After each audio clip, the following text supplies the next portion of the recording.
Boa noite a todos, sejam muito bem-vindos a esta live de lançamento do livro Aprendizagem, Lifelong Learning, Subversão Criativa e Outros Segredos para se manter relevante na era das máquinas inteligentes. Eu sou Tito Montenegro, editor da Arquipélago Editorial, e estou hoje muito feliz de apresentar esta conversa com duas pessoas que eu admiro muito. O Alexandre Teixeira é um autor da casa há vários anos.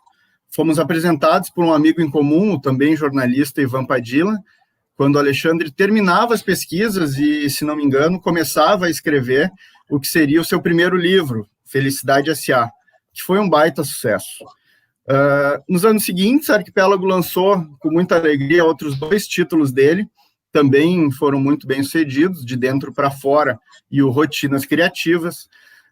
Todos eles vocês podem conhecer melhor na nossa loja virtual em arquipélago.com.br. A Clara Secchini, ao contrário, é nova, ou melhor, novíssima na casa. A Aprendizagem é o primeiro livro dela pela Arquipélago.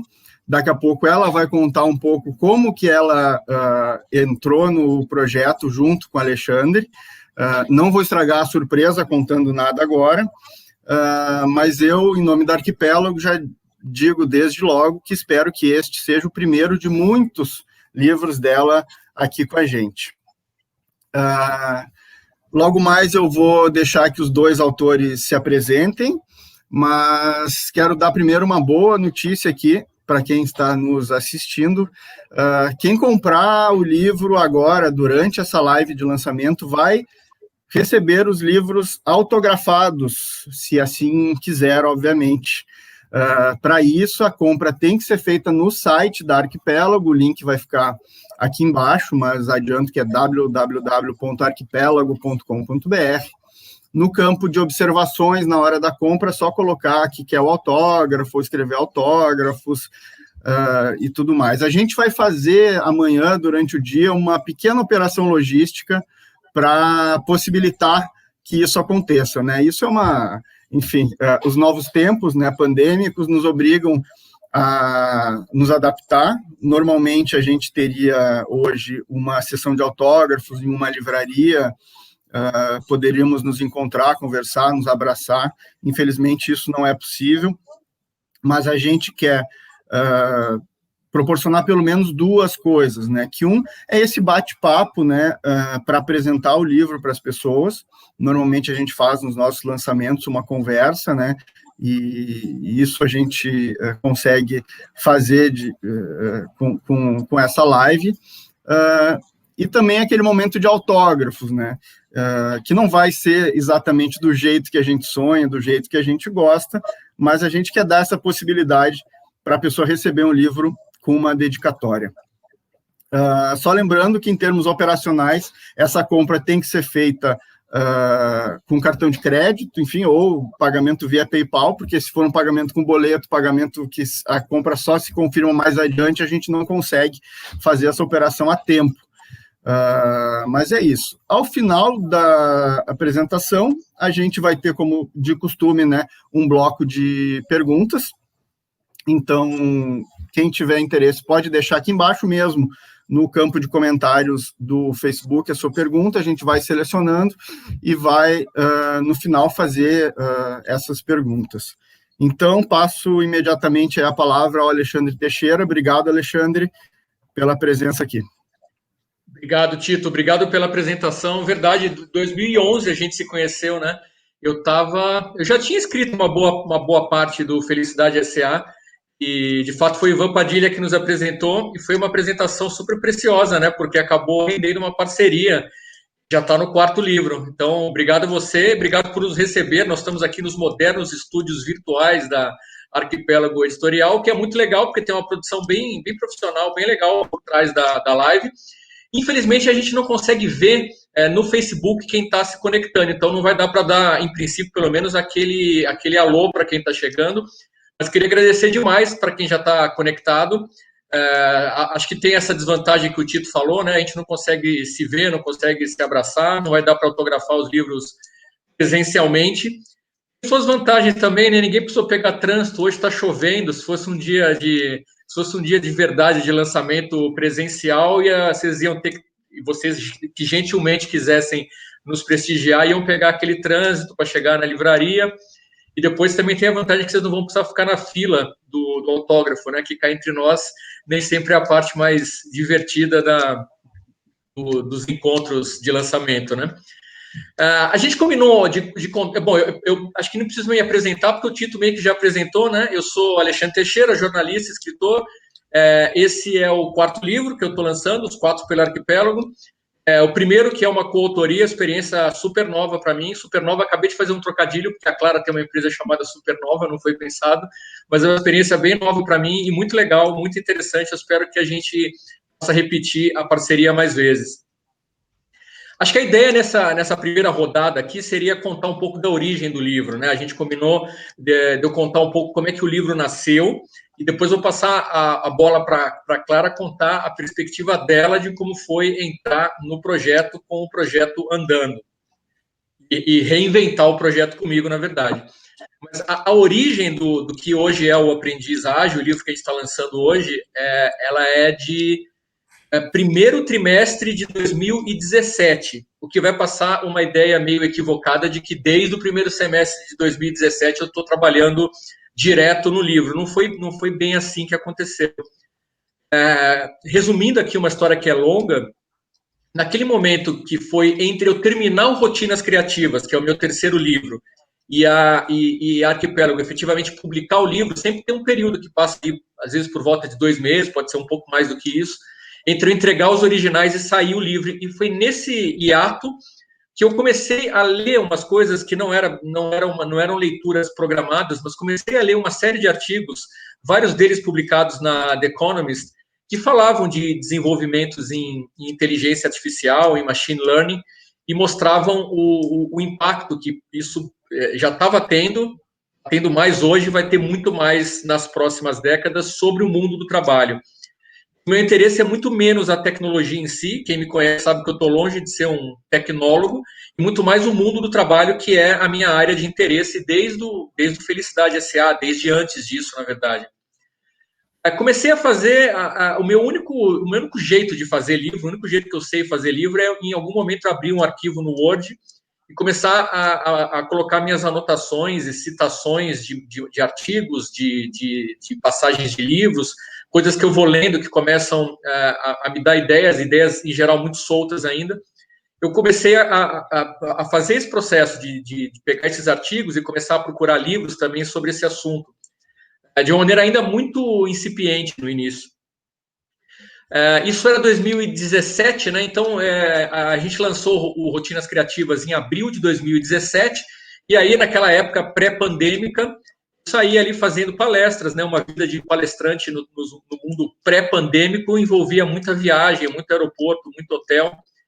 Então não era assim um projeto que eu estava tocando direto.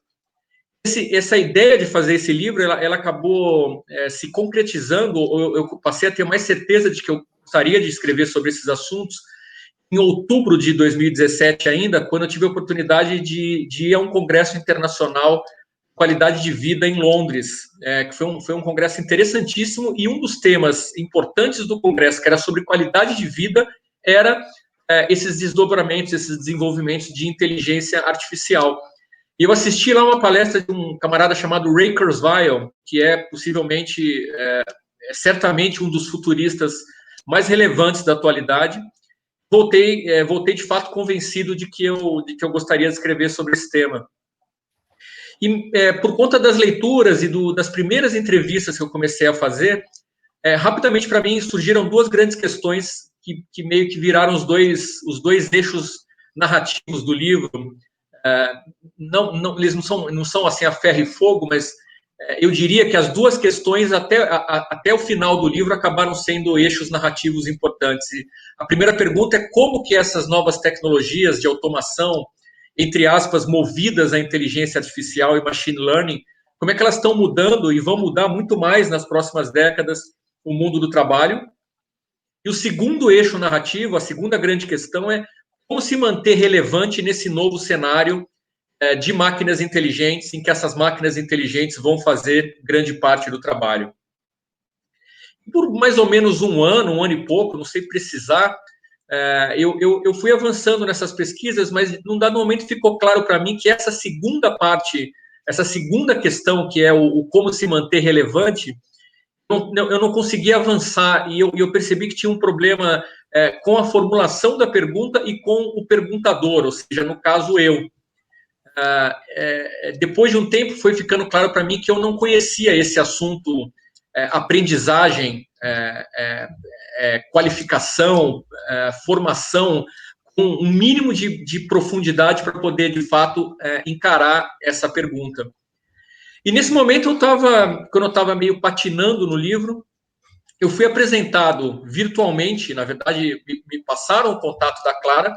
Não sei se o Edilson Fernandes está conectado com a gente. Eu, infelizmente, não consigo ver quem está assistindo essa nossa live, mas o Edilson Fernandes é o responsável pela apresentação da Clara a mim. Eu fiz um contato com a Clara, a gente almoçou e saímos do almoço meio que já convencidos de que dava jogo, embora a gente tenha formações muito diferentes e abordagens diferentes sobre os assuntos que estão no livro, ficou mais ou menos claro que ali tinha jogo.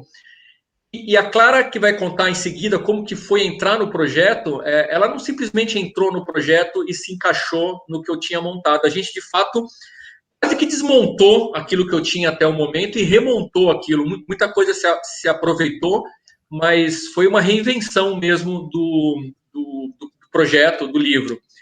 Então, acho que isso dá uma ideia inicial de como é que nasceu o livro, e eu queria agora passar para a Clara contar como é que foi a experiência dela de entrar nesse projeto. Muito obrigada, Alex. Gostaria de agradecer, enfim, você muito pela parceria. Acho que a gente criou ideias e teve um debate muito criativo, muito produtivo, ao Tito e à Arquipélago, e muito especialmente ao Edilson, que fez essa ponte e, enfim, estamos aqui hoje. Então, obrigada a todo mundo. Boa noite ao pessoal que está assistindo.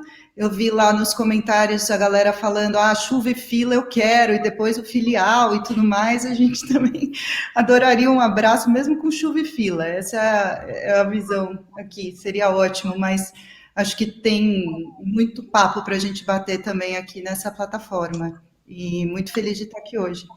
Então, o Alex estava com essas perguntas aí, e não era, quando ele me veio com essa pergunta de como se manter relevante, não era uma pergunta qualquer, né? Era a pergunta, foi a pergunta, porque acho que me debruçando sobre ela, entendendo melhor esse contexto, eu comecei a ver que essa provocação de pensar aprendizagem dentro desse novo contexto era uma oportunidade, enfim, de dar uma síntese, de organizar coisas que eu vinha pensando em toda a minha trajetória. Né? Desde 2010 que eu trabalho com o tema da aprendizagem, passei por vários lugares diferentes, né? Vários tipos de aprendizagem diferentes, então desde projeto de arte na Fundação Casa, até formulação de políticas públicas para educação básica, educação corporativa, na indústria financeira, em outros lugares, e agora também no Instituto Europeu de Design, onde eu coordeno uma pós-graduação.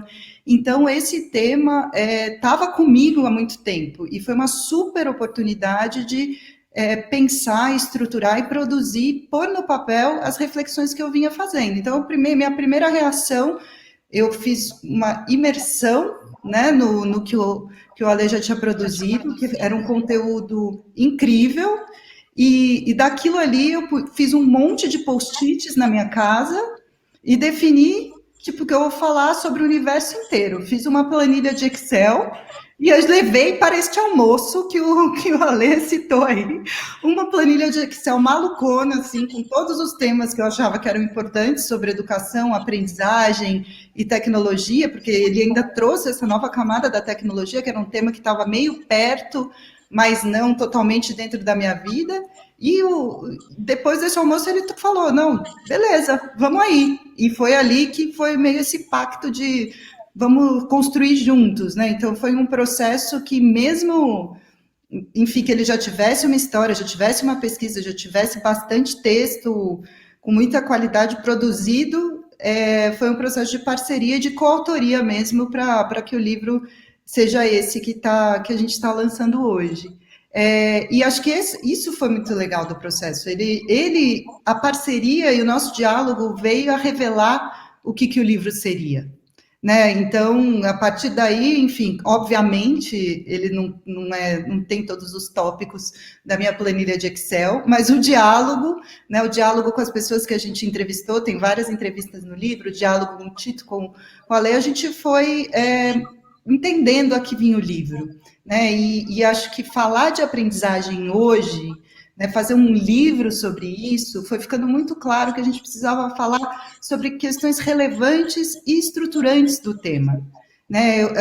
Eu vivo muito esse mercado e eu percebo que a gente vive uma ansiedade muito grande, né? Eu preciso aprender, eu preciso me atualizar, uma pressão muito grande sobre os indivíduos e, ao mesmo tempo, um mercado efervescente cheio de paliativos, né, que se propõem a resolver essa questão, mas que, às vezes, eles têm muita qualidade em termos de conteúdo, né, muita oferta de conteúdo de qualidade, mas que sozinho ele não vai apropriar a pessoa do seu processo de aprendizagem.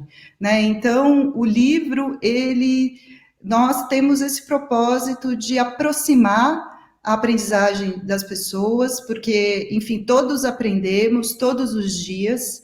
Então, aterrissar um pouco esse tema e trazer os elementos principais de uma visão mais sistêmica sobre a aprendizagem, né? De uma visão que amplie um repertório para que todos continuem aprendendo sempre. E não apenas as ferramentas, mas algumas questões mais gerais, como a visão da aprendizagem no mundo, como a gente aprende hoje, o que significa aprendizado, como se produz conteúdo, enfim, é uma visão mais ampla sobre isso. E daí, e o papel do indivíduo nisso, que é a ideia do aprendiz ágil. E eu acho que a ideia do aprendiz ágil é muito representativa desse processo, porque o Ale veio com a ideia do termo por conta da sonoridade, e daí eu entendi que ali morava um conceito que sintetizava toda essa nossa visão. E acho que a gente vai explorar aqui hoje um pouquinho desses elementos a respeito do aprendiz ágil. Né, Ale?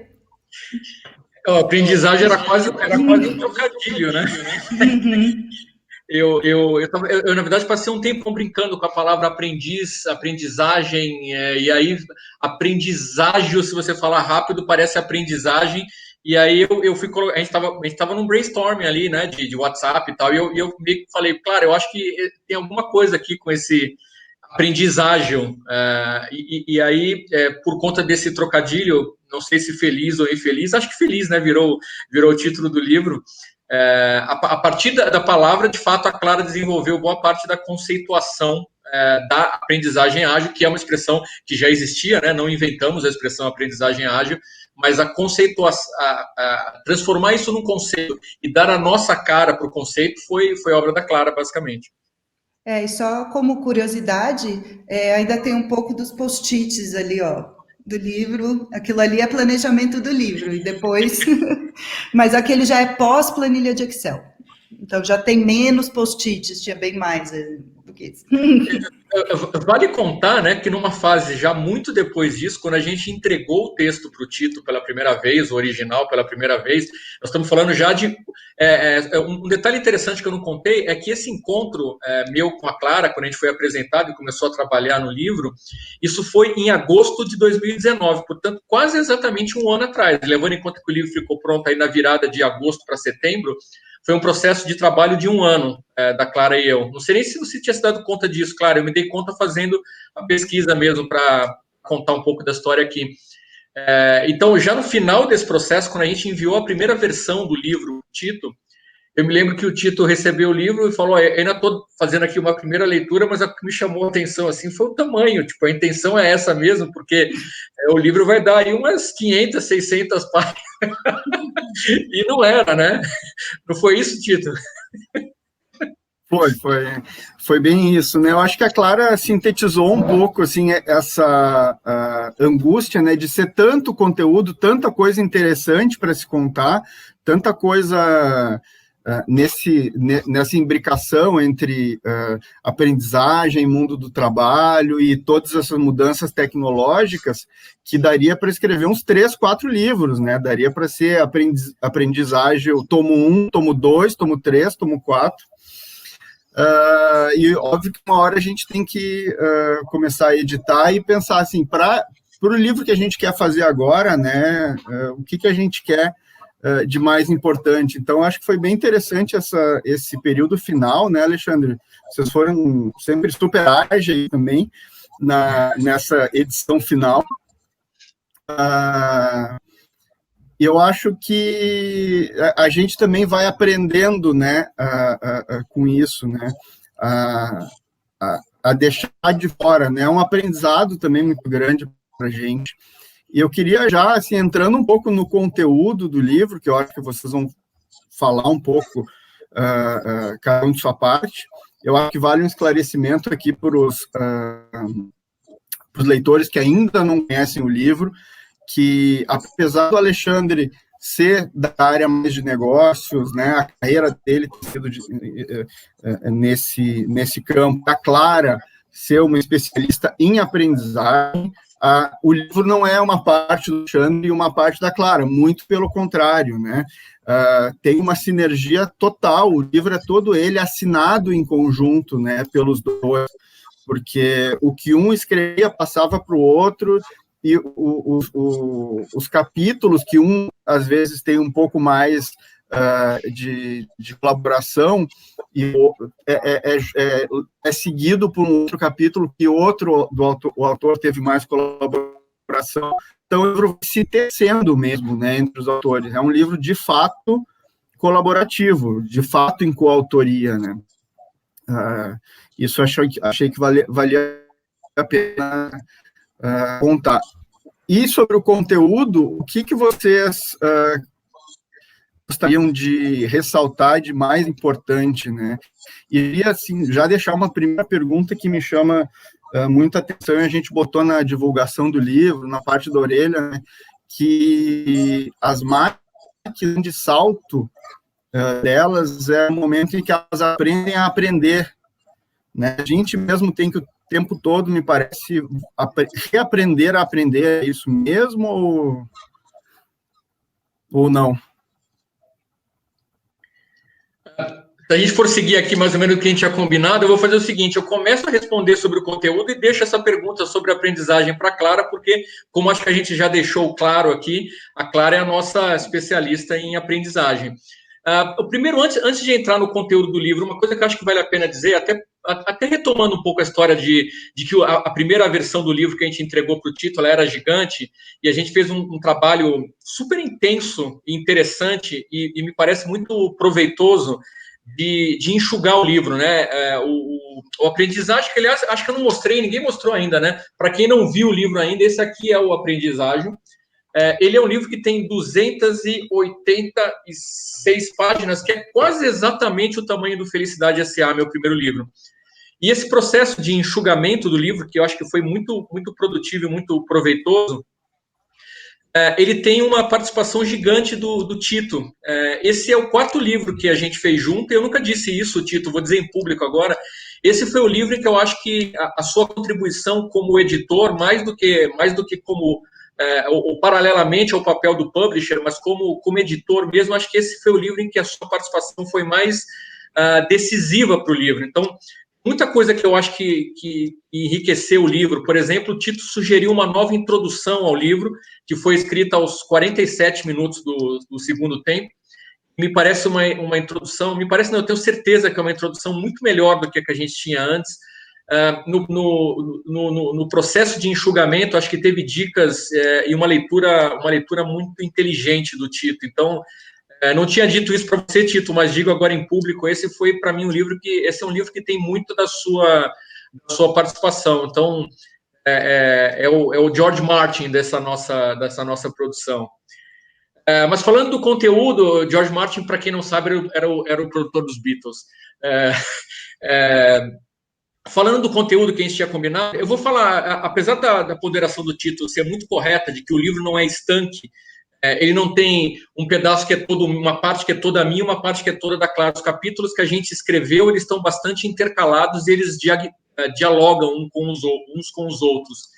Mas, para simplificação dessa nossa conversa aqui, eu vou falar sobre a primeira metade do livro, que de alguma maneira concentra mais o diagnóstico, ou seja, aquela primeira linha narrativa, que é como essas tecnologias de automação, eu sempre umas aspas aqui, movidas na inteligência artificial, mudando o trabalho, e o segundo eixo eu vou deixar com a Clara, que é o como se manter relevante, né?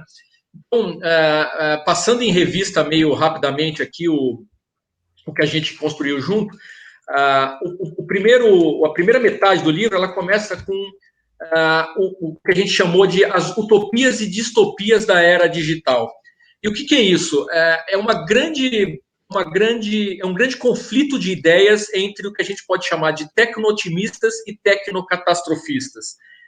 Tecno-otimistas são figuras como o Ray Kurzweil, que eu citei na minha primeira intervenção aqui, que acreditam em coisas extraordinárias que soam muito como ficção científica, mas são pensadores sérios, são pesquisadores importantes. O Ray Kurzweil, por exemplo, ele é diretor de engenharia emérito do Google, não é pouca coisa, assim, é um dos cofundadores da Singularity University.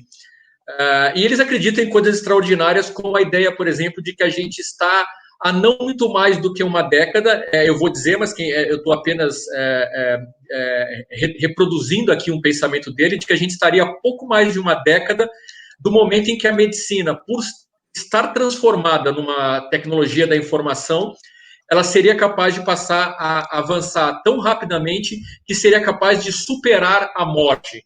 Que nós teríamos condições, do ponto de vista técnico, de ter soluções para a velhice, para o envelhecimento, para as doenças associadas ao envelhecimento, que fariam com que a morte natural se tornasse desnecessária. E a gente passaria a morrer, basicamente, ou passará a morrer só por acidente.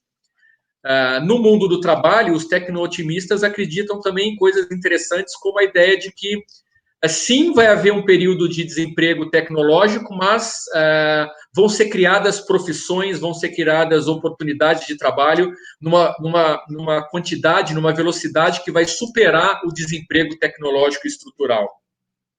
Os tecnocatastrofistas, como vocês podem imaginar, são exatamente o contrário disso, o oposto disso. Eles acreditam que a inteligência artificial é uma ameaça existencial à humanidade.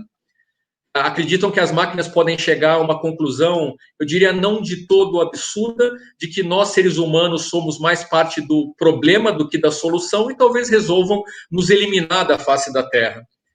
E olhando também para o mundo do trabalho, tem tecnocatastrofistas que dizem que nós estamos perto de ver a emergência de uma era ou da classe inútil, que seriam legiões de trabalhadores, centenas de milhões de pessoas espalhadas pelo mundo sem qualificação mínima para poder exercer uma dessas profissões do futuro.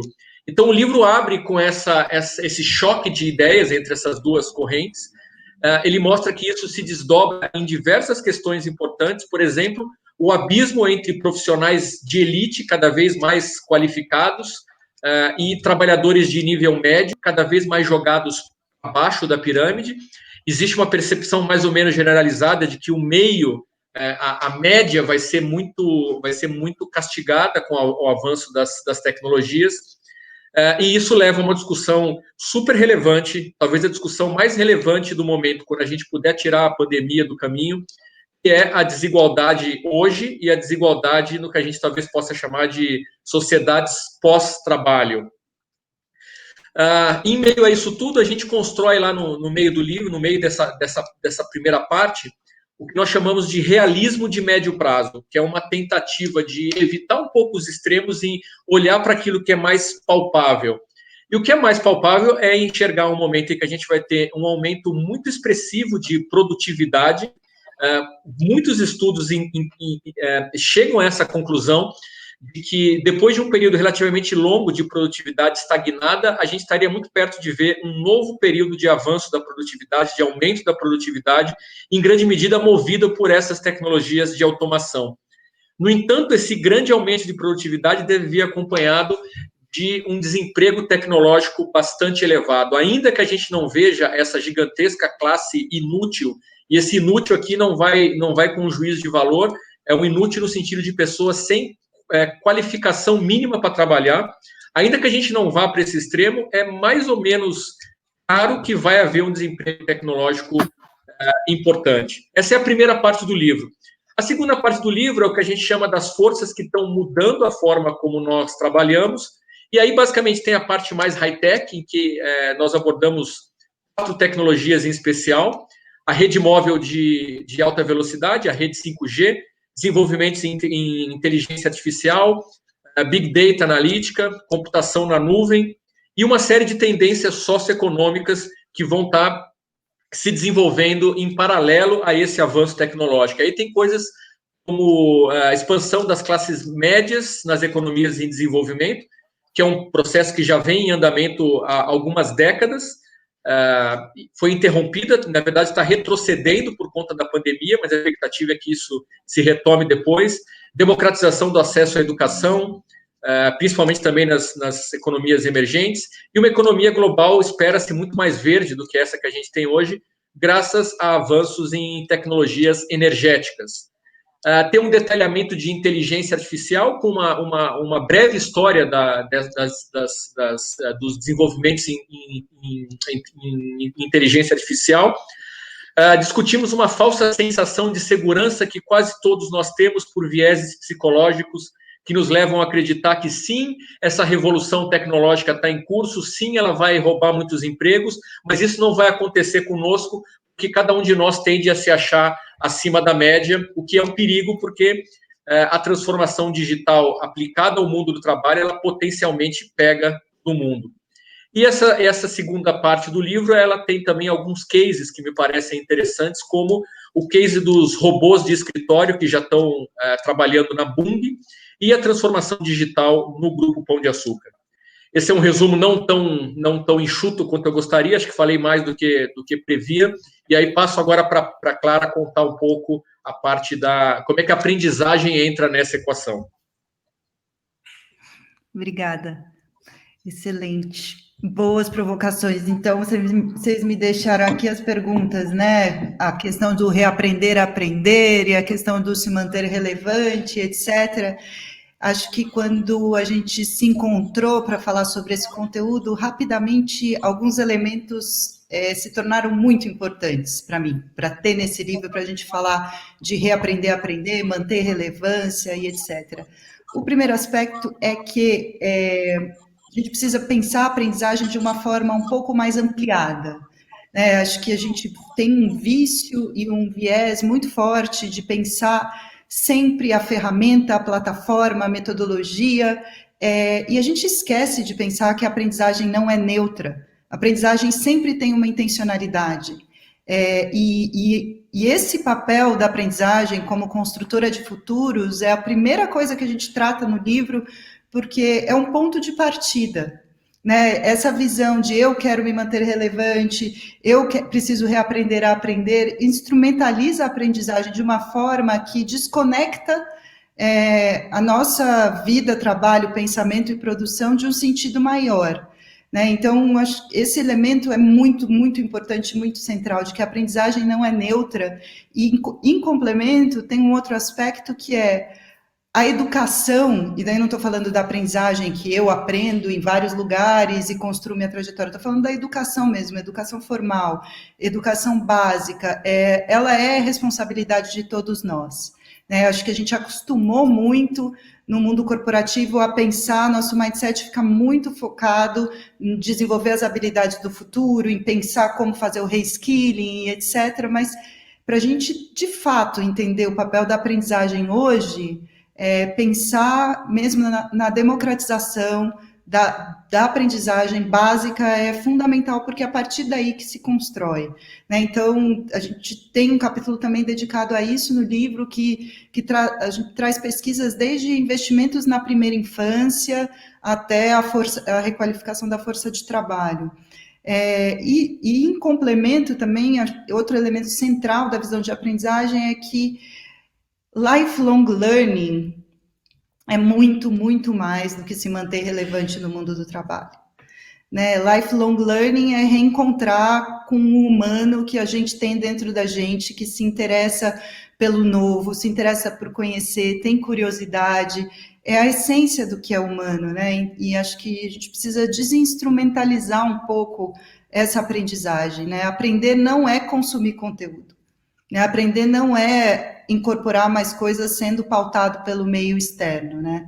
Aprender é uma forma de autoria da própria vida e de autoria do próprio trabalho, o que parece um pouco, entre muitas aspas, né, até de forma imprecisa, parece um pouco romântico, mas, na verdade, é a essência do que a gente está vivendo nesse mundo, né, em intensa transformação, que o Ale deu um panorama incrível aí no começo. A gente precisa se reconectar com isso, e isso significa também reconectar aprendizagem e trabalho, né? Tem uma pesquisa que a gente traz no livro que fala exatamente isso. Se você quer realmente gostar do seu trabalho, passe mais tempo aprendendo. E foi uma pesquisa que saiu no LinkedIn em 2018, feita pelo Josh Bersin, que é uma referência na área, e que ele fala que quem aprende mais de tantas horas por semana tem 50% quase de probabilidade de ver mais propósito no trabalho.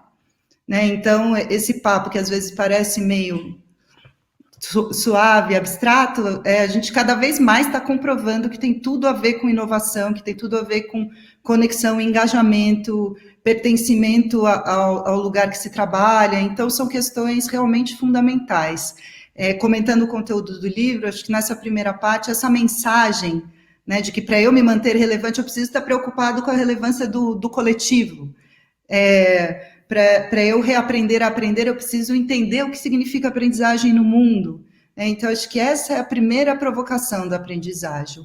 E daí, complementando, né, a panorâmica sobre o livro que o Ale fez tão bem aí da primeira parte, as partes 3 e 4 são focadas no tema da aprendizagem mesmo. Né? A parte 3, ela fala em essência de aprendizagem e tecnologia, mas eu não quis dar esse nome.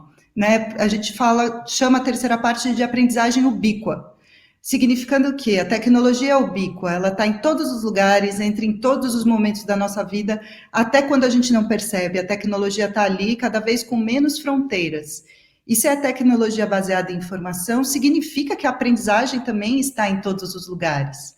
Né? E essa parte da aprendizagem ubíqua, ela traz alguns cases e alguns conceitos para provocar a gente a sair daquele pensamento binário, sabe? A inovação versus a tradição, não podemos jogar fora a tradição em nome da inovação, né? Um versus o outro. Ou então aquela afirmativa que a gente ouve muito, que a tecnologia ela é ferramenta, ela não é finalidade para a aprendizagem. Acho que essas afirmativas têm um pouco de verdade, mas elas não são suficientes para a gente debater esse campo.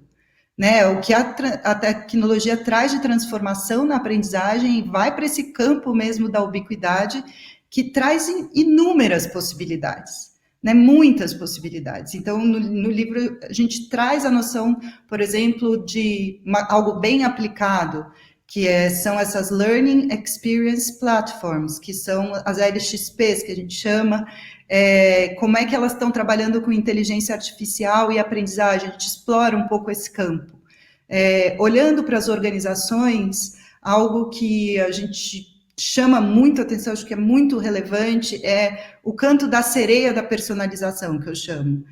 Última vez que eu saí de casa, mesmo assim, para uma aglomeração, eu estive num evento de um dos maiores players aí do mercado, dessas LXPs, que falou da personalização da seguinte forma: hoje a gente tem tecnologia para que o processo de aprendizagem seja como um Uber.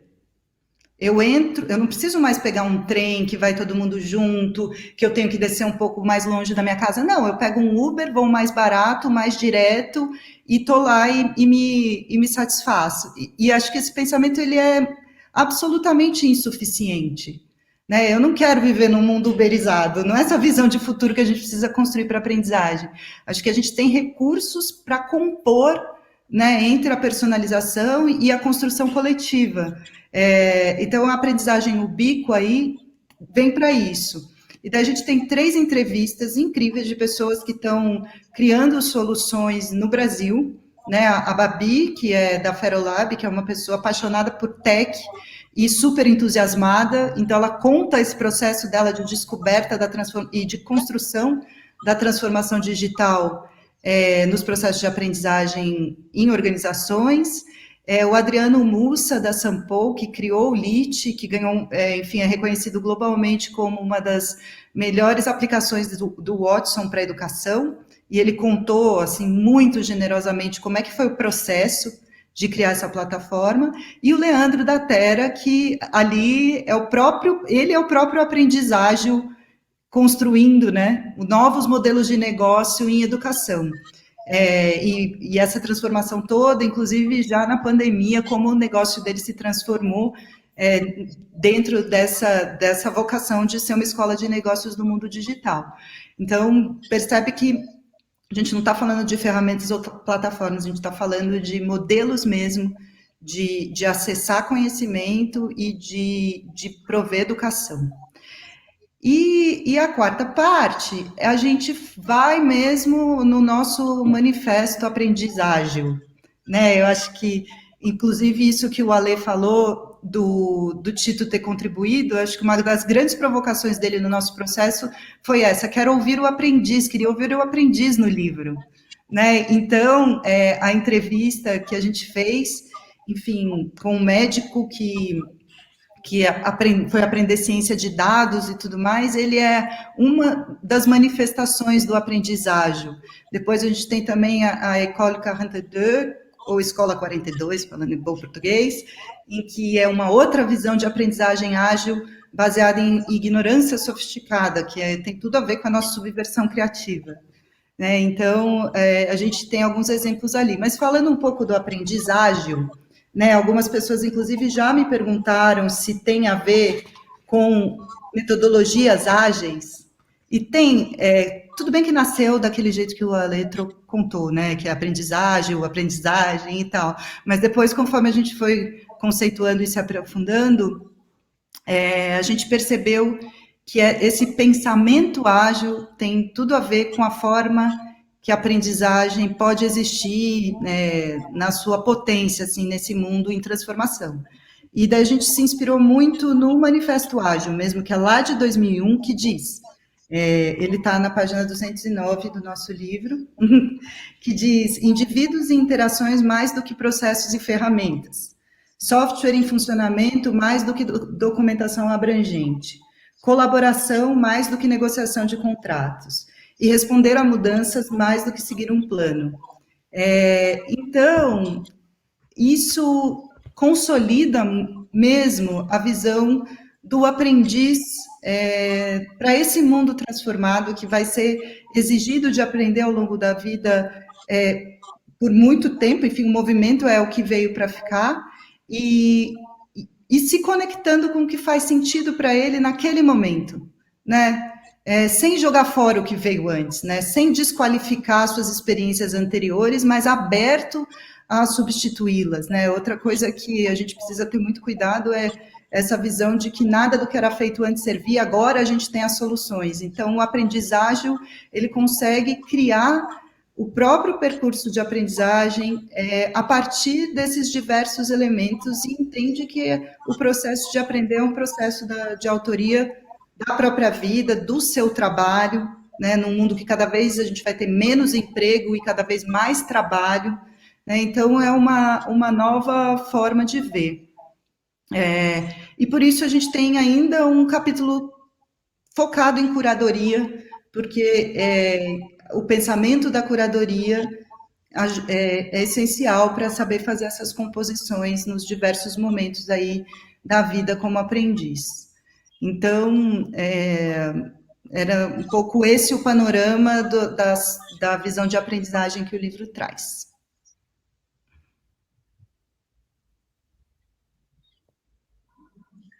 Mudo. Desculpem. Já temos uma pergunta aqui, eu vou passar uma pergunta para a Clara. Lembrando que todo mundo que quiser fazer perguntas pode colocar diretamente aqui nos nossos comentários aqui abaixo da live, que a gente vai selecionando. Clara, essa pergunta é da Galemba. Ela pergunta... Deixa eu interromper aqui, porque Galemba certamente é a Flávia Galembeck, que foi minha colega de Ideal, da agência Ideal. Então, estou identificando aqui, esse Galemba só pode ser a Flávia, então agradeço a presença dela na live e a pergunta. Desculpa pela interrupção. Mas ela pergunta quais são, Clara, as competências e como desenvolver esse aprendizado constante e ágil entre os jovens, a nova geração que está no ensino médio. É uma ótima pergunta, muito excelente pergunta, obrigada.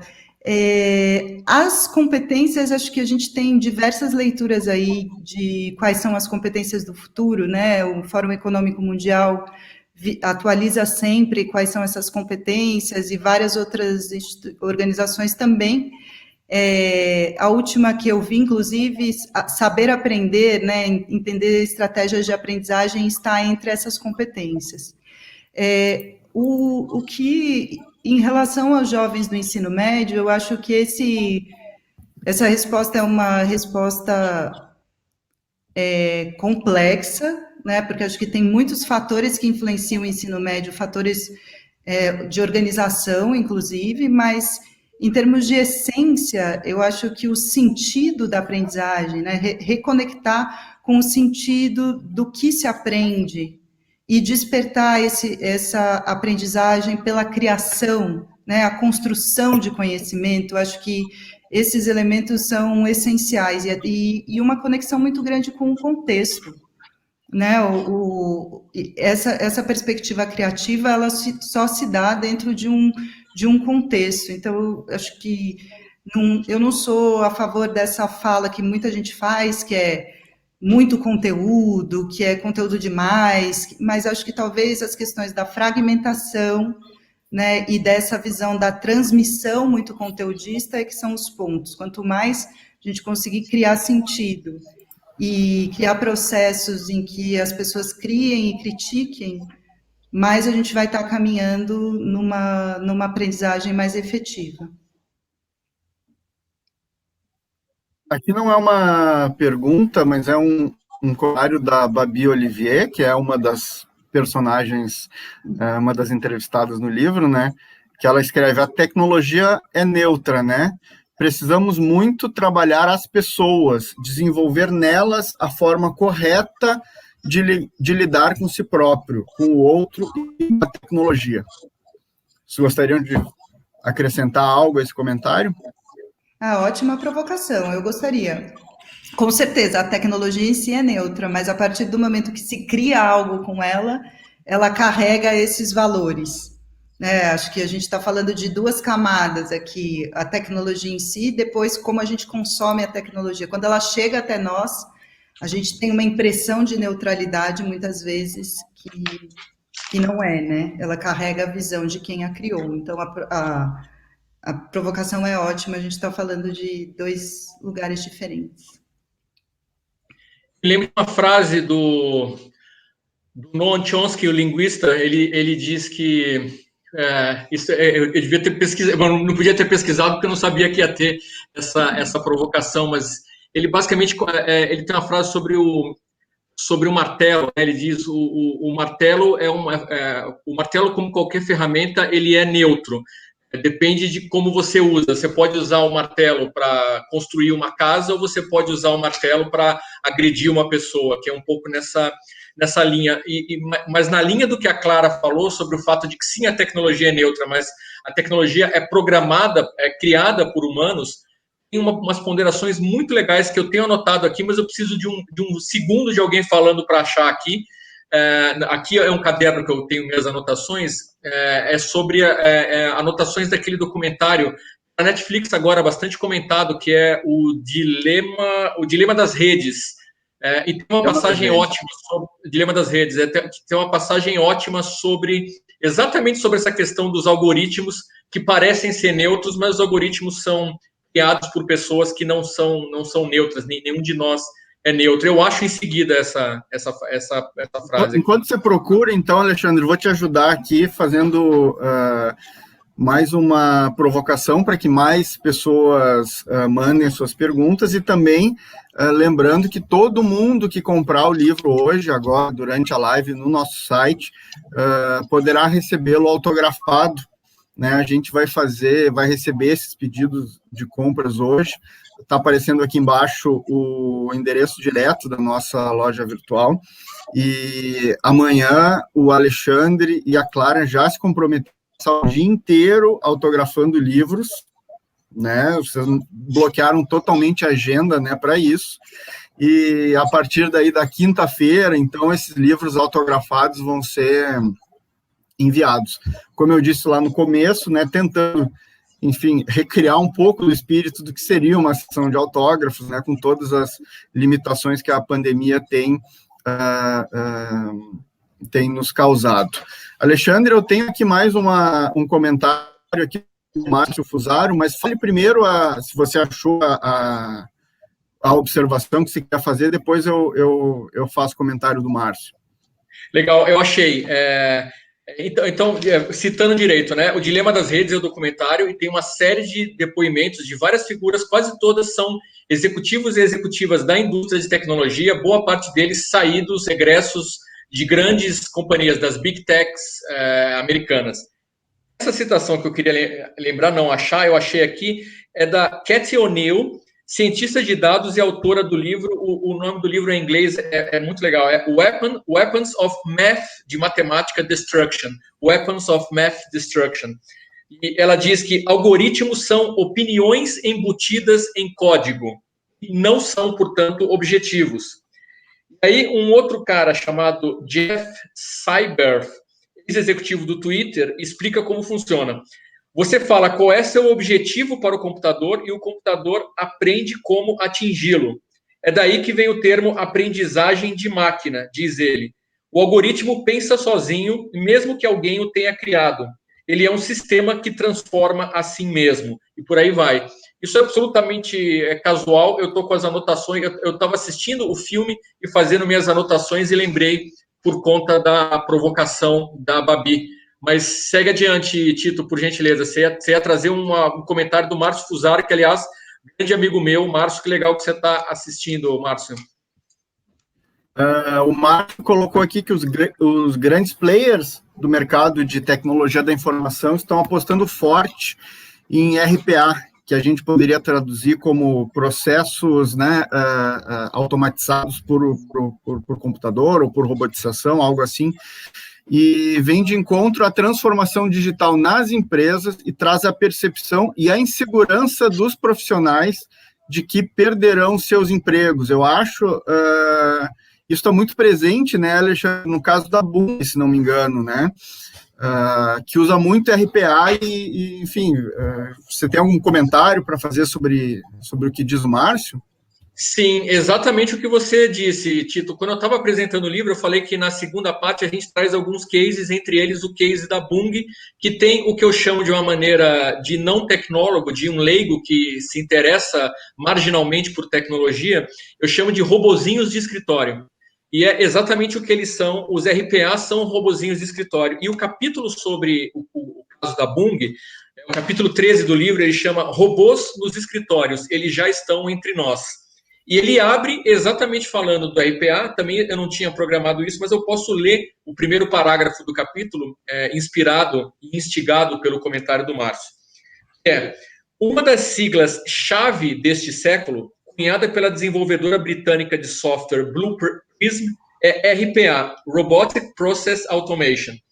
Na definição da consultoria EY, é uma tecnologia que permite a empresas configurar um software, entre aspas, robô, para capturar e interpretar dados para processamento de uma transação, trabalhando como uma pessoa sem alterar o sistema.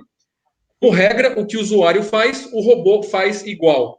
Justamente por automatizar o usuário sem mudar plataformas existentes, a robótica pode mudar o jogo da TI nas empresas. E sim, isso traz a percepção e a insegurança dos profissionais de que perderão seus empregos. Esse caso da Bung, que está contado no livro, ele vai mostrando como é que, de uma maneira espontânea, em duas operações distintas da Bung aqui no Brasil. A Bung, para quem não sabe, é uma multinacional da área de agroindústria gigantesca. Ela tem várias operações aqui no Brasil.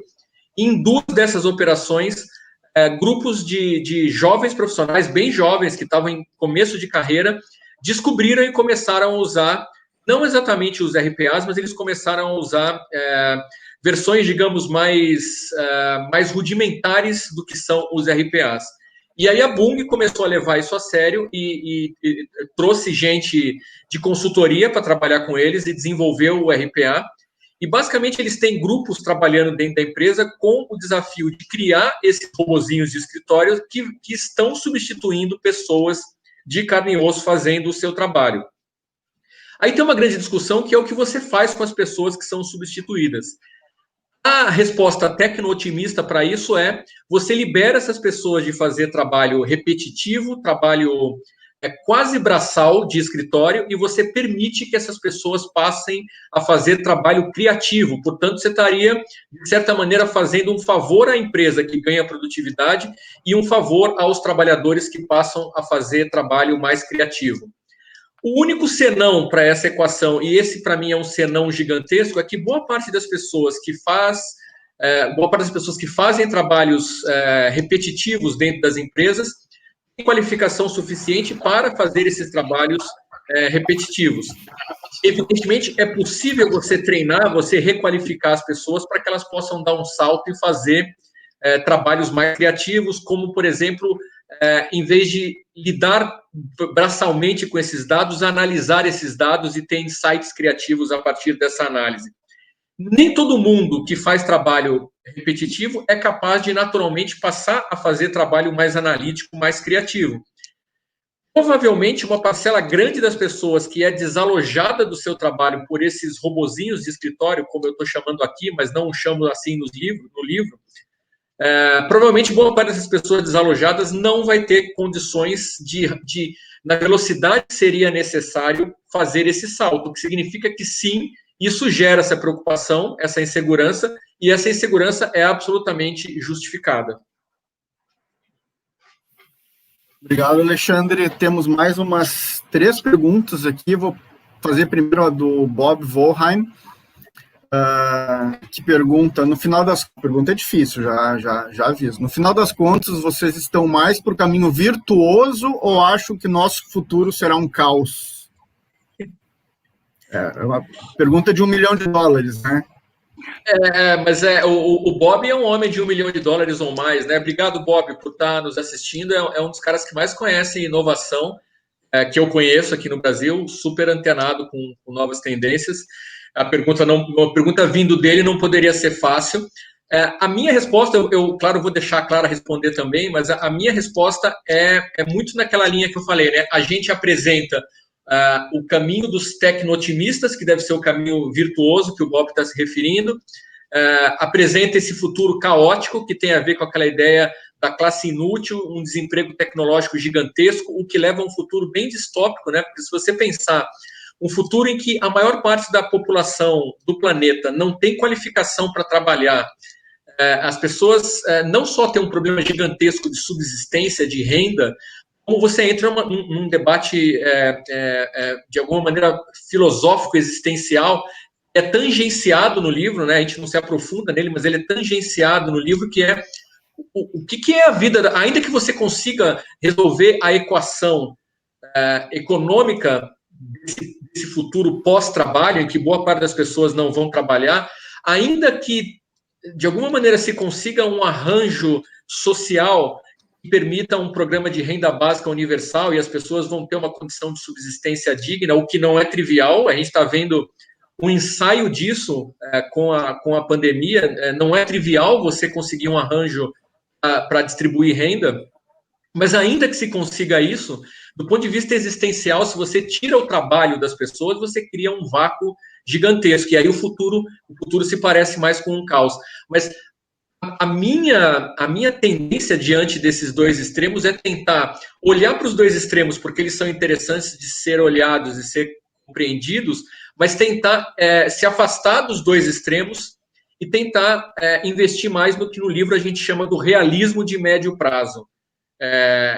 Médio prazo porque não é um futuro suficiente para a gente nem ter essa visão mais utópica em que tudo está resolvido e a produtividade é tão alta que é possível distribuir renda e é possível eliminar a morte da equação, como eu citei no comecinho, e também a gente não tem tempo para ter um futuro tão distópico quanto ele pode ser.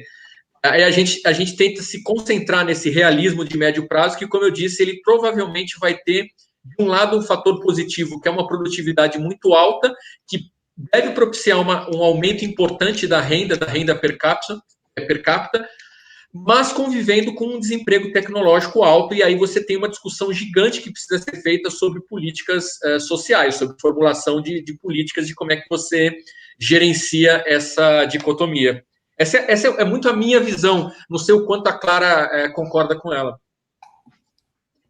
Bom, se eu estou vendo mais o caminho virtuoso ou o caos, acho que a resposta depende do dia da semana. Brincadeira. Não, depende do que aconteceu ontem. Brincadeira. Eu estou muito com o Alex nessa visão do realismo de médio prazo e acho que o livro fala do papel da aprendizagem nisso. Né, e dos diversos atores que pensam e que fazem educação, como essa mobilização e esse entendimento e esse engajamento verdadeiro são essenciais para que a gente construa esse realismo de médio prazo mesmo, que inclua aqueles que é possível incluir e que gere relações de trabalho mais justas e não mais exploratórias.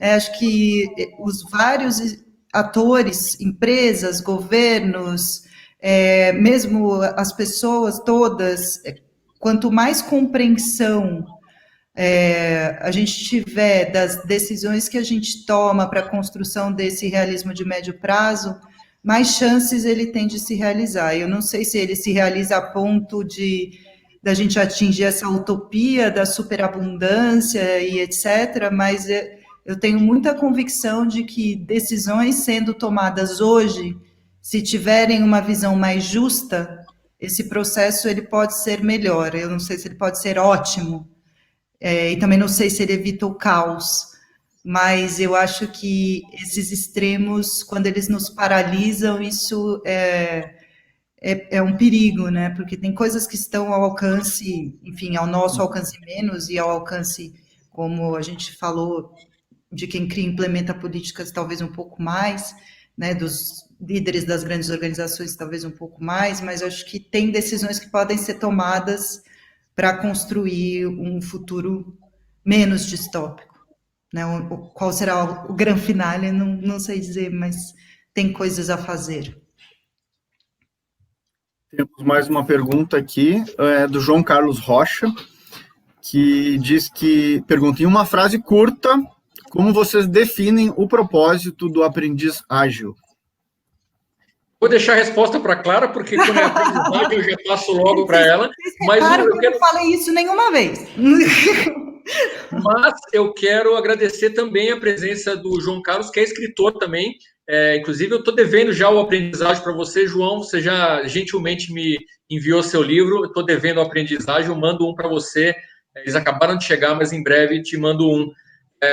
Mas eu vou deixar a Clara responder a pergunta. Depois que ela responder, eu faço um comentário de uma coisa que ela escreveu no livro que eu gosto muito. É um bom desafio esse, né? Acho que em uma frase curta tem alguns elementos que eu acho que precisariam ter, né? De que a aprendizagem é fluxo, que aprender é ser autor da própria vida, mas se eu tivesse que pensar numa frase, pensando hoje em quem está no mundo do trabalho e está se debatendo com essa questão de como seguir aprendendo, como seguir trabalhando de forma conectada ao nosso tempo, eu acho que tem uma frase que é mudar a percepção de aprender para trabalhar para aprender. Eu acho que essa motivação, né, esse engajamento no aprendizado, esse entusiasmo, é muito do aprendizagem, porque quando você trabalha para aprender, né, você compartilha, você constrói, você entende seu papel criativo. Então, se eu tivesse que escolher uma, agora seria essa. A frase, a passagem do livro que a Clara escreveu e que eu gosto muito e que eu acho que tem um quê de propósito nessa história,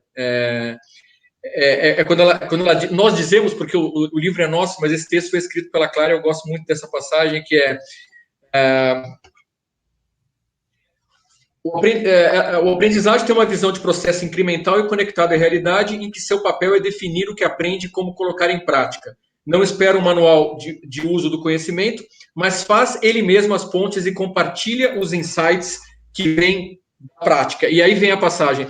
Nesse sentido, a colaboração, outro princípio do mindset ágil, também é ouro para o aprendiz ágil. O aprendizado se potencializa quando compartilhado, ganha sentido quando vai ao mundo. Essa ideia do aprendizado se potencializa quando vai para o mundo é uma ideia que, para mim, conecta um pouco com a palavra propósito que o João Carlos usou no comentário ou na pergunta dele. Verdade. Trazer mais uma pergunta aqui da Thaís. Muitas empresas estão repensando suas dinâmicas de trabalho e no pós-pandemia cogitam implementar o trabalho remoto definitivamente. Como vocês veem essa questão e como entendem que ela afeta o aprendizado e a sociabilidade, perdão? Essa reflexão ela é muito pertinente e acho que a gente está vivendo hoje um aprofundamento das camadas, do entendimento das camadas de impacto do que é trabalhar isolado. Né? Acho que a gente viveu um choque, uma ruptura, precisamos entregar, e rapidamente a gente foi percebendo que outras coisas são afetadas além da capacidade de fazer a operação ali nos negócios, né? E o aprendizado, sem dúvida nenhuma, é um dos grandes impactos, porque a gente aprende muito informalmente. A gente aprende muito se conectando em projetos e aprendendo com o outro, estando numa reunião, não falando nada, não levando nada, mas observando, né? Então, o que eu percebo é que quem trabalha com aprendizagem já está atento para que esse design de aprendizagem ele seja cada vez mais estruturado para gerar essas oportunidades que o espontâneo, o ambiente nos geraria. Na minha opinião pessoal, isso tem um limite, né? A gente nunca vai substituir totalmente a convivência ali, levantar da cadeira e perguntar para um colega uma opinião, mas eu acho que a gente pode criar intencionalmente oportunidades de aprendizado, mesmo estando trabalhando de forma isolada. Né? Isso significa a gente buscar trocar uma ideia com o outro, buscar uma opinião mesmo, intencionalmente, liderança de projeto ou de reunião, favorecer que as pessoas troquem entre si. Então, acho que tem saída e tem saídas criativas que as pessoas já estão experimentando. Mas eu acho que também algumas empresas já estão entendendo os seus espaços físicos como espaços vocacionados para isso, né? Para troca, para colaboração, para promover esses encontros e etc. Eu acho que se tiver uma intenção real, as soluções elas vão acontecer. Que a gente não pode não agir, porque daí a gente só se afasta mesmo e fica com muito foco na tarefa e na atividade. E não na colaboração, esse trecho aí que o Ale leu. Eu seria capaz... Desculpa, Tito, vai lá. Não, eu só ia te perguntar se você gostaria de acrescentar alguma coisa. Eu ia dizer que eu teria várias coisas para acrescentar, menos sobre o lado da aprendizagem, como de costume, muito mais sobre essa ideia de que muitas empresas estão cogitando implementar o trabalho remoto definitivamente, o que é absolutamente verdade. Não é uma contestação da premissa. Eu vou me permitir fazer um merchan rapidíssimo aqui. Na quinta-feira eu fiz uma apresentação no negócio que eu criei com amigos durante a pandemia chamado ODA. que significa o dia depois de amanhã, que se dedica basicamente a discutir essas coisas, como essa questão do trabalho remoto para sempre, né? E a gente tem uma visão uma opinião muito forte em relação ao fato de que não existe uma solução de tamanho único para as empresas, né? Principalmente no começo da pandemia, existia uma certa euforia com o home office, né? De que o home office chegou para nos libertar dos escritórios. Passados 6 meses, boa parte das pessoas não aguenta mais o home office, né? Então, quebrou-se um pouco o encanto com o home office e cada vez ficando mais claro que uma parcela importante das organizações vai caminhar para um modelo híbrido em que, de fato, boa parte do trabalho poderá ser feito remotamente, e, como bem disse a Clara, os escritórios, os ambientes, espaços de trabalho vão aos poucos ser redesenhados para serem muito mais espaços, isso que ela chamou da troca, né, para o convívio. E aí uma coisa que vale muito a pena ter em mente, e a pandemia é um laboratório gigante disso, quase todo mundo, exceções interessantes, mas quase todo mundo está registrando aumento de produtividade durante a pandemia. O que não é surpresa, há mais de uma década existem estudos mostrando que a produtividade tende a crescer quando as pessoas trabalham remotamente.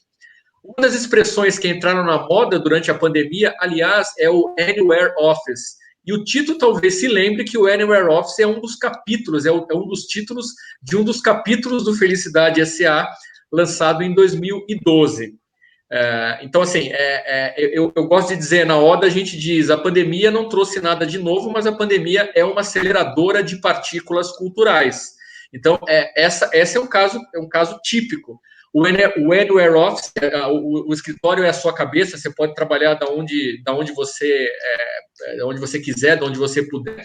É absolutamente verdadeiro, mas é verdade também que o trabalho remoto ele tende a reduzir a criatividade, porque a criatividade brota muito do choque de ideias. As ideias, quando se chocam, quando apanham um pouco, elas tendem a ir melhorando, se recriando, reinventando. Então, parte do desafio é você, na medida do possível, voltar a ter esses espaços para as pessoas, para as ideias colidirem, ou fazer isso remotamente, como a gente está aprendendo a fazer, como a gente aprendeu a fazer nesses últimos 6 meses. Ótimo. Tem uma pergunta aqui do César Calegari. Antes de fazer a pergunta, eu mesmo quero fazer um comentário sobre o Alexandre e a Clara. Uma coisa que eu gosto muito no livro, e já gostava muito também no trabalho do Alexandre, que a Clara também tem, que essa capacidade de fazer um livro que vá muito além dessa camada que seria talvez esperada, que é essa camada mais superficial de um livro que trouxesse fórmulas ou que dissesse, o aprendizagem é isso, né? Ou o aprendizagem tem que fazer aquilo. E o que a pessoa, né, tem que fazer ou como ela resolve o seu problema.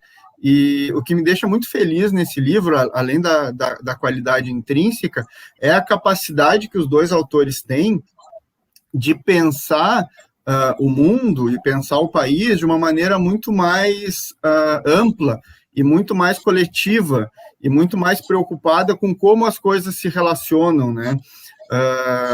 Então, não é simplesmente como eu vou me sentir, vou ficar relevante, mas como o país vai precisar lidar com isso, né, Alexandre? Quando você começa também a pensar nas questões sobre renda universal, que vem sendo uma das questões que o mundo todo tem se debatido, já se debatia em muitos casos antes da pandemia, e hoje em dia a pandemia acelerou também essa partícula cultural, e como a Clara também, em relação ao aprendizado, pensa muito de como isso se dá na coletividade, né?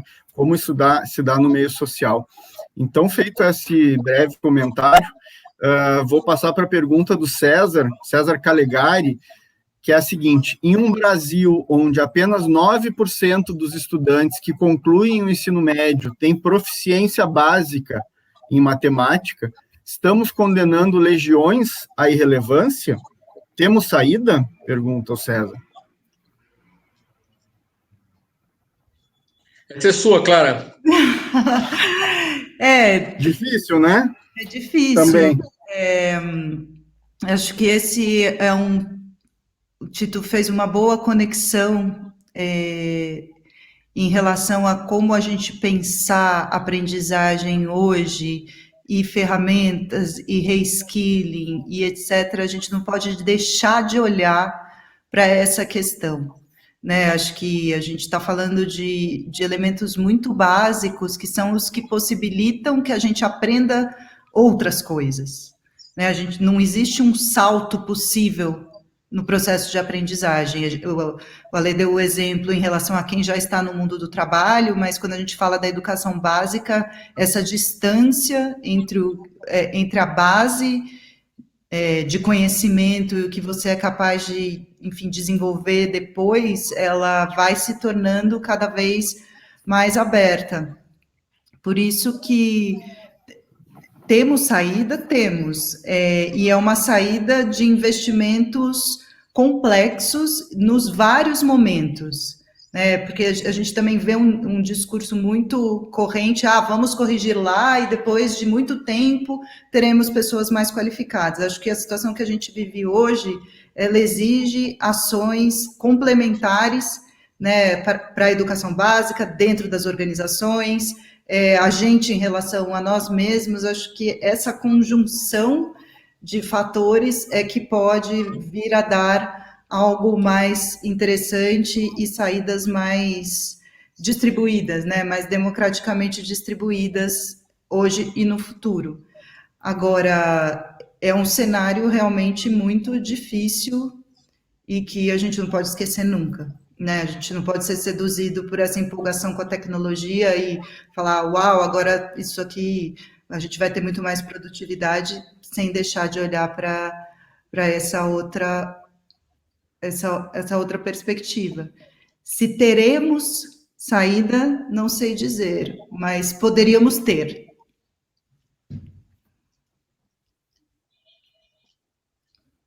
Eu não teria nada de conceitual para agregar a resposta da Clara, mas uma das coisas mais legais da experiência dessa coautoria, que, como eu disse, é a primeira vez que eu fiz um livro em coautoria, foi aprender ao longo do processo, no caso, aprender com a Clara. E foi muito legal quando as nossas primeiras discussões sobre aprendizagem e algumas, às vezes até a forma como eu colocava alguma coisa ou havia exposto alguma ideia, a Clara tem uma visão muito equilibrada sobre o que avançou, o que vem avançando na educação no Brasil e o que não avançou. O que parece uma sutileza, um detalhe, mas não é, né? Porque é muito comum a gente ver esses cenários de terra arrasada que diz não há nada que preste na educação brasileira, é preciso derrubar tudo e começar do zero, que leva muitas vezes a soluções. Eu vou usar uma expressão aqui que não está no livro, mas eu já ouvi a Clara usar mais de uma vez, que leva uma visão meio salvacionista da educação, e muitas vezes coloca também muito peso em cima do indivíduo, né? Do tipo, a nossa educação é um horror, a responsabilidade é sua, você tem que se virar sozinho e fazer tudo sozinho, porque você tem que ser o protagonista da sua história e tal.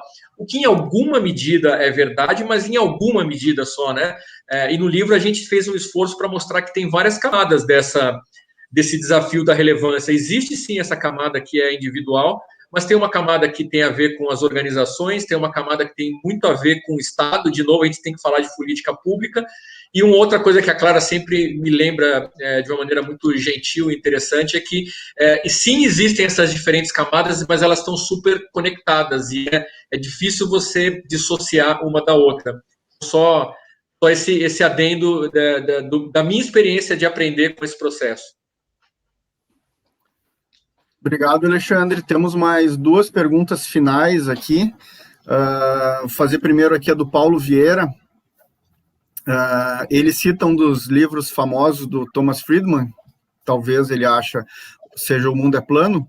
Começa numa viagem à Índia nos anos 90 e é descoberta, talvez com certa perplexidade exagerada, de que boa parte dos contadores indianos trabalhavam para companhias americanas.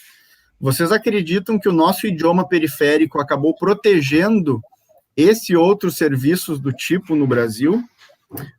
Se sim, essa proteção idiomática cai por terra com o avanço do AI, da inteligência artificial? Essa eu vou me permitir pegar aqui primeiro, claro, se você me permitir, depois você pode acrescentar. Primeiro, de novo, agradecer ao Paulo Vieira. Paulo, também jornalista de ponta e corredor, o Paulo Vieira da plataforma Jornalistas que Correm. Deve ser bom leitor da Arquipélago, que tem livros muito legais sobre corrida do Sérgio Xavier, fazendo aqui agora o merchan da Arquipélago, já que eu fiz o merchan da Oda. Obrigado, Paulo. Esse assunto é super complexo. Eu li o livro, acho um livro fundamental. A pergunta: vocês acreditam que o idioma acabou protegendo esses serviços no Brasil? Protegendo em parte, né? Porque a perspectiva do Friedman, que é americano, é um pouco a ideia de que os indianos roubaram os empregos dos americanos, porque basicamente os contadores indianos fazem boa parte do trabalho de contabilidade para empresas americanas. O telemarketing, por exemplo, nos Estados Unidos, os call centers ou contact centers, em boa medida botaram indianos para fazer esse trabalho a partir da Índia, atendendo consumidores e cidadãos americanos. Então, de um ponto de vista americano, você teve empregos roubados pelos indianos, e aí você tem esse movimento anti-globalização. Se você mudar o enfoque, né, você pensar que os indianos tiveram essas oportunidades de fazer esse trabalho, isso tende a contrabalançar um pouco. Então, o Brasil não teve esse processo de perder maciçamente, por exemplo, contadores para indianos, embora tenha um movimento importante. Quem trabalha com finanças, contabilidade, sabe que a gente tem muito trabalho terceirizado para Costa Rica de contabilidade, por exemplo. Então, houve um pouco disso. O idioma, de alguma maneira, nos protegeu, mas o idioma talvez tenha sido uma barreira para que brasileiros pudessem fazer mais esse trabalho em outro lugar do mundo. Se a gente tivesse o inglês como um idioma primeiro, ou um idioma que quase todo mundo fala, talvez brasileiros pudessem estar fazendo trabalho de contabilidade para os americanos. Então, primeiro, eu gosto um pouco de olhar para os dois lados dessa questão. Sobre se o avanço da inteligência artificial meio que derruba isso, a resposta com certeza absoluta é que sim. Contabilidade é uma das áreas que isso que eu chamei dos robozinhos de escritório mais rapidamente estão avançando, e nessa área eu me arrisco a dizer sem muita dúvida que vai ser uma carnificina. Os robôs vão eliminar empregos de uma maneira muito importante, e eu citei os call centers ou contact centers. Os robôs também vão provocar uma carnificina nesse setor, porque aqui no Brasil, por exemplo, tem uma discussão de poderia-se usar mão de obra de estados onde a mão de obra é mais barata, sobretudo no Nordeste e Norte, para atender os estados onde você tem o grosso do consumo, o consumo mais pujante, que sobretudo no Sudeste e no Sul, e isso não acontece tanto por causa de sotaque.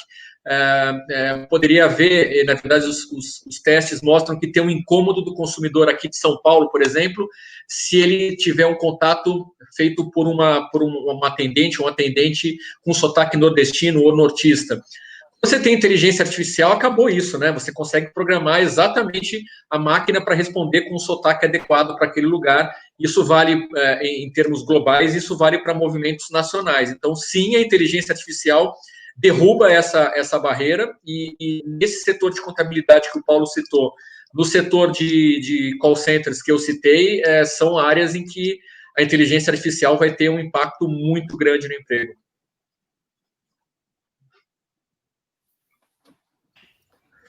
Ótimo. Temos mais uma pergunta aqui da Lúcia Guimarães, que pergunta o seguinte: estudo da Brascom mostra que até 2024 o Brasil vai ter 290 mil vagas na área de TI em aberto, sem mão de obra especializada para preenchê-las. Como transformar esse dado em oportunidade para o novo aprendiz? A possibilidade de trabalho remoto, que é mais concreta agora, pode ser um impulsionador, um descentralizador do trabalho, que pode ser feito virtualmente, de qualquer lugar? Vou começar a responder, depois o Ale continua. Essa questão das áreas de tecnologia, né? Acho que sem dúvida nenhuma a gente precisa olhar para isso em todas as etapas da educação, né? Esse aprendizado da tecnologia, desde a educação básica até, enfim, profissionais aprenderem esse novo conhecimento. Mas algo que a gente viu acontecendo um pouco ciclicamente aí, já com 2 conhecimentos que eram os conhecimentos do futuro, né? Aprender a desenvolver código é um, né? E aprender a manipular dados é outro, que inclusive uma pessoa me falou isso recentemente. Esses próprios conhecimentos que já foram considerados, aprenda a fazer código que você terá emprego garantido, né? Esse próprio conhecimento, ele também está em constante transformação e ele também está sendo bastante automatizado, né? Então, eu acho que sim, a gente precisa se apropriar desse conteúdo tech, sem dúvida nenhuma, mas com essa atitude de seguir aprendendo. Então, é urgente, né? Também é relacionado a outra pergunta sobre a aprendizagem de matemática. São questões urgentes para a gente colocar, não dá mais para ficar esperando, não é uma coisa no futuro, está logo aí, né? 2024 é depois de amanhã. E sem dúvida, eu acho que essa possibilidade do trabalho remoto, de descentralizar, percebo, inclusive, já algumas empresas de tecnologia, algumas startups já estão fazendo isso, né? Já estão recrutando desenvolvedores em vários lugares do país para poder suprir essa necessidade, mas acho que tem um outro lado que é como cuidar também desses profissionais, como zelar enfim, pelas questões trabalhistas, pelo vínculo, como não precarizar esse tipo de emprego também quando a gente descentraliza muito. Então, acho que é um formato novo que a gente vai precisar construir.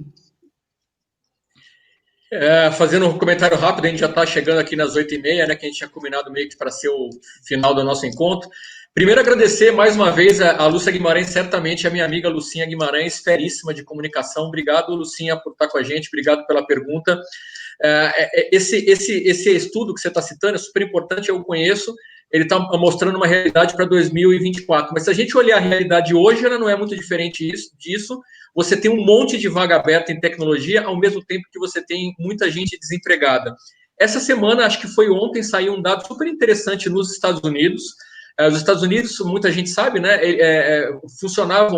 a economia americana operou perto do pleno emprego por alguns anos, depois da crise de 2008, e agora eles estão de novo com um problema importante de desemprego por causa da pandemia, assim como a gente aqui no Brasil. E saiu um dado interessantíssimo de emprego nos Estados Unidos, o desemprego está elevado nos Estados Unidos, eu não vou lembrar o número de cabeça, e ao mesmo tempo tem um monte de vaga de tecnologia, de TI de uma maneira bastante ampla, desenvolvedores e tal, que estão abertas. Você tem, de fato, um descasamento entre o tipo de emprego mais necessário e mais bem remunerado e a qualificação das pessoas. Isso é um dilema mundial. Desenvolvedores de software fazem parte, formam uma categoria das mais cobiçadas e das mais bem remuneradas hoje, e isso vai continuar assim por um bom tempo. É verdade o que a Clara falou, que mais adiante você tende a ter uma equalização disso, porque muita gente está procurando formação desse tipo, e em algum momento isso vai equalizar, e em algum momento programação vai deixar de ser uma coisa tão decisiva. Portanto, essa ideia de aprender, que a Clara citou, e que é chave da aprendizagem ágil, do nosso livro Aprendizagem, é chave.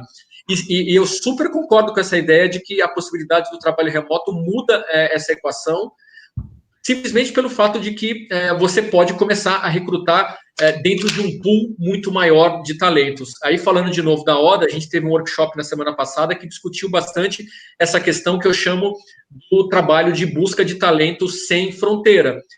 Nada impede que, se você precisa de desenvolvedor, por exemplo, você precisa de profissionais de TI ou de UX, né, que é a experiência do usuário, você pode recrutar gente do mundo inteiro, que as pessoas podem trabalhar remotamente. Então, você deixa de ter que contar exclusivamente com as pessoas que vão trabalhar dentro dos muros da tua companhia.